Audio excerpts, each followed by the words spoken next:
मोदी सरकार सट्टेबाजी वाली ऑनलाइन गेमिंग प्लेटफॉर्म्स पर रोक लगाने जा रही है। सरकार की तरफ से लोकसभा में ऑनलाइन गेमिंग बिल को पेश भी कर दिया गया है, जिसके तहत गेमिंग प्लेटफॉर्म और उनके सेलिब्रिटी प्रमोटर्स पर बड़े पैमाने में प्रतिबंध और भारी जुर्माना लगाया जा सकता है। इतनी आत्महत्याएं की घटना यदि हो रही है, उसके तह पर यदि आप जाएंगे, खासकर युवाओं में जो आत्महत्या हो रही है, उसमें ऑनलाइन गेमिंग सट्टेबाजी के चक्कर में ही जो है उनके पैसे डूबते हैं।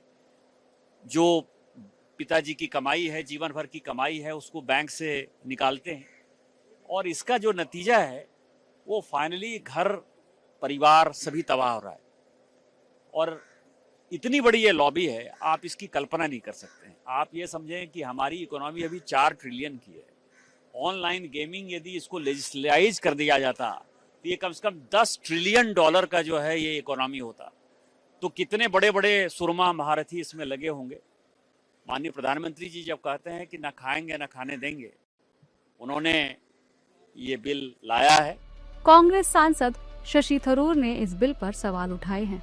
मैं समझता हूं कि ये इसके बारे में और सोचना चाहिए था। कि मैंने तो 2019 में ही एक आर्टिकल लिखे, मेरी राय पब्लिश किया, तो मैं मेरी राय को बदला नहीं है कि इस किस्म की चीज़ें होता ही है हमारे देश में, तो इसको लीगलाइज करके रेगुलेट करके टैक्स कर दो, ताकि जो खर्च लोग करते हैं उसमें से कुछ बेनिफिट साधारण लोग को भी मिल जाए। कि सरकार अगर उसका टैक्सेशन का पैसा लेता है तो अच्छे सोशल सामाजिक कॉजेज़ के लिए खर्च कर सकते हैं।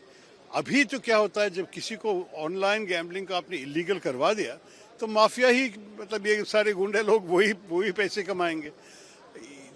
किसी चीज़ को बैन करने के बारे में ये सब सोचना चाहिए था। मेरे ख्याल में अगर सोचने का वक्त नहीं था तो इस बिल को शायद कोई कमेटी में भेज के, कमेटी के सारे एंगल्स, क्योंकि कई देश ने इसी विषय पे सोच के एक अलग तरीका से तय किए हैं। वो लोग तय किया है कि अच्छा होगा कि रेगुलेट करे और टैक्स कर दे।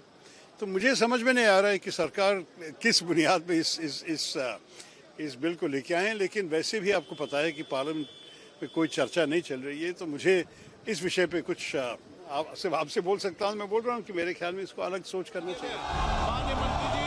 बहरहाल इस बिल को राष्ट्रीय सुरक्षा से जुड़ी चिंताओं और सामाजिक नुकसान के जवाब के रूप में पेश किया गया है। इसमें ऑनलाइन मनी गेम्स पर पूर्ण प्रतिबंध, जुर्माने और सजा जैसे प्रावधान शामिल हैं।